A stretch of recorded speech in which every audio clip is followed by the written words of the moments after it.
Alright, this is Harrison. I'm with Alex, and we're gonna vent to each other about Oedipus, I guess. So, Alex, what was one scene that really caught your eye, I guess you could say? There was a few, but one in particular that I found pretty intriguing was the scene with Oedipus and his daughters in the end.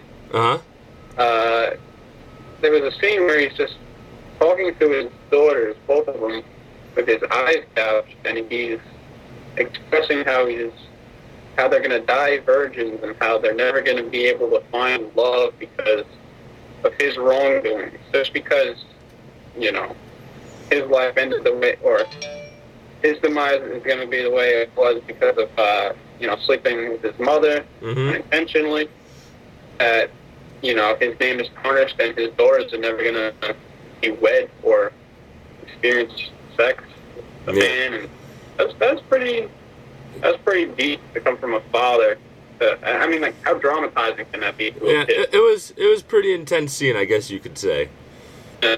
Yeah. I got a question for you. Yeah. What scene did you find, intriguing? What scene did you enjoy? Or the scene that I found most intriguing, I'm kind of into in plays I like arguments and stuff like that can turn into fights. I liked when Creon came up to Oedipus and started confronting him, and the argument that they had back and forth, and everything that, it's not just that happened, but it's also what took place in the background with Oedipus's wife / mother, or whatever you want to call her, and how she reacted to everything, and then, everybody else there. So it's not just the main part of that, but also how the background stuff, happened. It was almost like a boxing match, It was like you had two guys in the center, and then you had the crowd who was kind of, what's the word I'm looking for? They were motivating everyone else, or they were instigating, Yeah.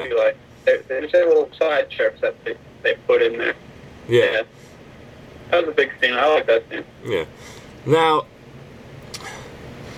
let's relate this to... Let's relate it to Sigmund Freud. I'm guessing you know who he is. Like, who doesn't, right? Mr. Ballot. Yes. Ballot. Would you say Sigmund Freud's... do you think his theories apply in Oedipus? I mean, I personally think yes. But what do you think? I know that Sigmund Freud, a lot of his work involved balance, and how everything is rooted in balance. So everything is about alpha male and, proving you're the best. So, sure, absolutely. I mean, this guy supersedes his father, by killing him and having children with his own mother. I mean, that's pretty different, in my opinion. What do you think? I think so too. I mean, I think Freud has it pretty good when he talks about, wanting to be with your mother and stuff like that. And when Oedipus found out that he didn't know that it was his mother at first, right? I believe. No, just all started coming together for him. Yeah. Well, because of that, he didn't know that it was his mother, and he actually, went after his mother and started dating his mother and married his mother, and he didn't know this, but according to Freud, deep down inside, he definitely knew that it was his mother's traits, and wanted to have something close to that. You know what I'm saying?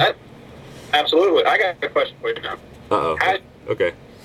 Everyone's talking about it in class, and I got to get off my chest. I got to see what you think. Have you dated somebody, or are you dating someone that you have that reminds you of your mother? Has any certain traits? Has that ever occurred? Because one of my ex-girlfriends was nothing like my mother, but the funny thing is, my mother actually did not like her, and I started to think about this the other day, and I wrote it in a blog how I felt like not only do men go after people that are like their mothers, but their mother wants them to go after people that are like them. So my ex-girlfriend was nowhere near like my mother, and my mother would give me reasons why she didn't like her, and she gave me all the reasons that were similar to my mother. Yeah, so... Like, why don't you like a girl that is like me? Like me, and Harrison, you are such a bad son. Play paintball. Why can't you feel like you? That's kind of weird, but sure. Yeah. I gotta admit, I mean, my girlfriend is a lot like my mother. It's weird, but it just happened like that, I guess. Man. Yeah. I mean... Yeah, I mean, I see exactly what Sigmund Freud is talking about. When I first heard it, though, I thought that he was saying that people actually dated their mother, so I got really scared, but now I actually understand it. And I actually have noticed that when I'm looking for a girl, you know, I tend to look for the same traits that my mother has, in a way. Because that's, like, comfortable, right? Yeah, it's a comfort zone, I guess you could say. Alright, well, my battery's actually dying on my camera, so I guess time do we rack up? right now we got 6 minutes and 28, 29, 30 seconds. So I think it's a beast. I think we're good. Alright. Solid, dude. Yeah, it was good talking to you, Alex. Say bye, Alex. Be able to get face to face. Yes. Next time. Next video chat. Alright, later, bro. Alright, I'll see you later. Bye. Alright.